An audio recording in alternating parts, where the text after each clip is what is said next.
삼겹살에 꿀 발라놓은 것도 아닌데 한국 사람은 왜 이리 삼겹살에 환장하는 것일까요? 국내 공급으로는 수요를 충당할 수 없어 전세계 삼겹살을 싹쓸이하다 싶을 정도로 한국인의 삼겹살에 대한 사랑은 지대하며 한국을 삼겹살의 왕국, 사망으로 불려도 과장됨이 없습니다. 이렇듯 전 국민의 인기를 누리고 있는 삼겹살은 언제부터 국민고기의 위상을 차지하게 되었을까요?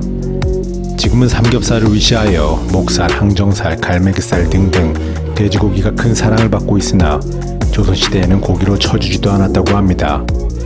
1417년 윤 5월 8일 조선왕조실록에 따르면 조선 사신단이 명나라에 도착하였고 명나라 황제가 내시를 불러 조선인은 원래 돼지고기를 먹지 않으니 소고기와 양고기를 대접하도록 하라고 말하였을 정도입니다.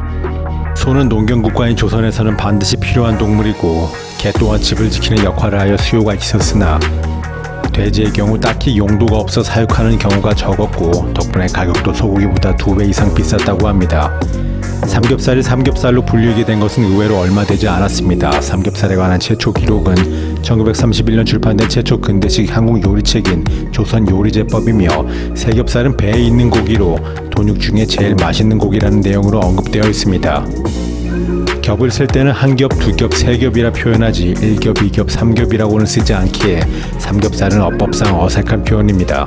삼겹살이라는 단어가 처음 언론에 언급된 것은 1959년 경향신문이며 국어사전에 등록된 것은 이보다 한참 이후인 1949년입니다. 해방 이후 전쟁이 이어졌고 미국의 원조에 의존했던 50년대를 넘어 60년대로 넘어가면서 당시 정부는 경제개발 5개년 계획과 수출 주도형 개발 정책을 추진하였습니다. 이에 발맞춰 돼지 또한 1959년 홍콩을 시작으로 처음 수출을 시작하였으며 이후 일본으로도 수출을 시작하게 됩니다.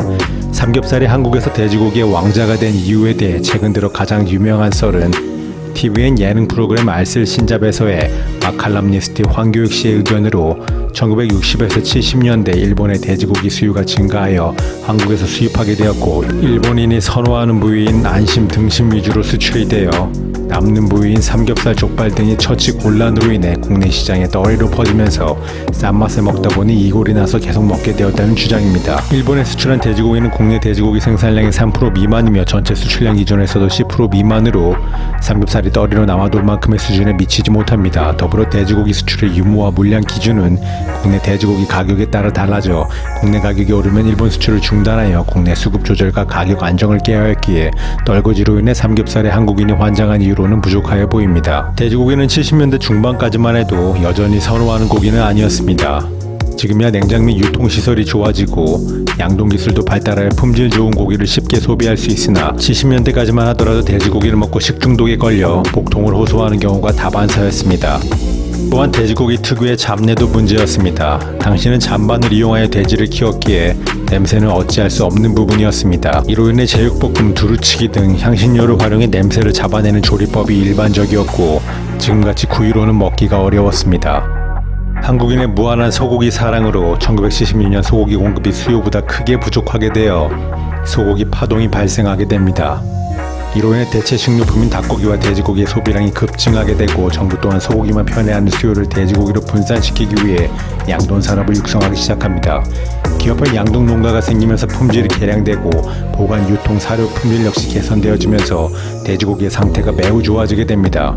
삼성도 한때 자연농원 내 양돈장을 운영하였다 하네요. 돼지고기의 품질이 향상되어 예전보다 맛이 좋아지고 정부의 육성책으로 인해 공급이 확대되면서 저렴한 가격에 소비가 가능하게 되었고 삼겹살을 포함한 돼지고기의 수요가 증가되게 됩니다. 70년대 후반부터는 삼겹살 구입집도 많이 생겨나기 시작하며 삼겹살에 소주 한 잔이라는 표현도 슬슬 언론에 등장하는 것으로 보아 이 시기부터 삼겹살 소비가 일상화된 것으로 보입니다. 같은 맥락으로 우리 회장님으로 유명하였던 개그맨 김영곤 씨의 별명이 공포의 삼겹살이기도 하였습니다. 80년대로 넘어가면서 경제가 빠르게 성장하고 사회가 점차 풍족해지면서 육류 소비도 폭발적으로 증가하게 됩니다. 브루스타로 불리웠던 휴대용 가스레인지 또한 한몫 거들었습니다. 산 계곡에서는 물론이고 심지어 야구장까지 모였다 하면 고기를 구워 먹는 모습을 쉽게 볼 수 있게 됩니다. 돌판이 고기판으로 많이 활용되었던 시기이기도 합니다. 90년대 들어서면서 삼겹살은 조선시대부터 이어진 기나긴 비주류의 시절을 거쳐 한국인이 가장 선호하는 고기 1위에 등극하게 되고 본격적인 삼겹살 시대가 시작됩니다. 2000년에는 삼겹살의 다양성이 확대됩니다. 와인 삼겹살, 대패 삼겹살, 소뚜껑 벌꿀, 오겹살, 숙성 삼겹살 등등 5만 가지 삼겹살이 나오면서 시장이 더욱 커지게 되고 수요가 폭발하게 되어 국민고기 타이틀을 더욱 공고히 하나 가격이 너무 올라 삼겹살 싸다는 말도 옛말이 되었고 너무 삼겹살만 선호하여 다른 돼지고기 부위인 안심, 등심, 갈비 등이 판매가 되지 않는 소비 불균형 또한 심화됩니다. 2016년에는 농축산 생산량 부동의 1위인 쌀을 넘어서 돼지고기가 생산량 1위를 차지하기도 합니다. 식습관은 사회, 경제, 전통, 역사 등등 여러 가지 영향을 받아 형성되는 것이 일반적입니다. 한국인이 극단적으로 삼겹살을 선호하는 이유에 대해서도 여러 가지 말들이 있으나 다 필요 없고 맛이 있기 때문에 많은 사람들이 찾는 것으로 보입니다. 소고기의 마블링도 그러하고 지방이 구워졌을 때 식감과 고소한 풍미가 많은 사람들이 삼겹살을 땡겨하는 이유인 듯합니다. 지금도 땡기네요.